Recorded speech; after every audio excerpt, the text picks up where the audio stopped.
我之前出过很多饼的视频，那今天做一个空心的糖饼，又酥又脆，我觉得没有比这个饼再简单不过的了吧。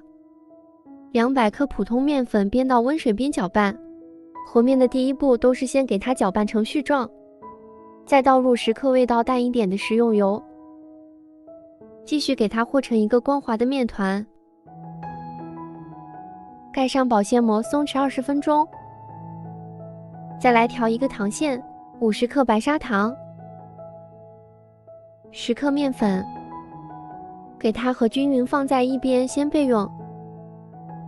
把松弛好的面团放在面板上，稍微给它揉一下，再给它搓成一个长条，分成6个同等大小的剂子。把剂子稍微整理一下，直接按扁，擀成圆形的饺子皮，再包入适量的糖馅，下面就像包包子一样把它包严实，记得千万不要让它透气。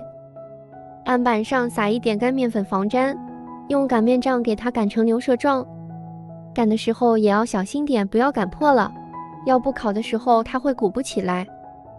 全部擀好后放入烤盘内，表面刷一点点水或者是蜂蜜都可以。最后撒一点白芝麻，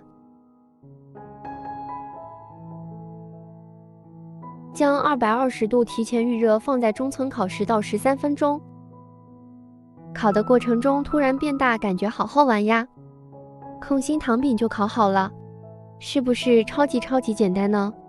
我感觉是没有任何难度的，是我烤的饼中最简单的一个。它每一个都是空心的，而且特别的酥脆，真的是嘎嘣脆啊！它稍微有一点淡淡的甜，还有芝麻的香，真的是很好吃。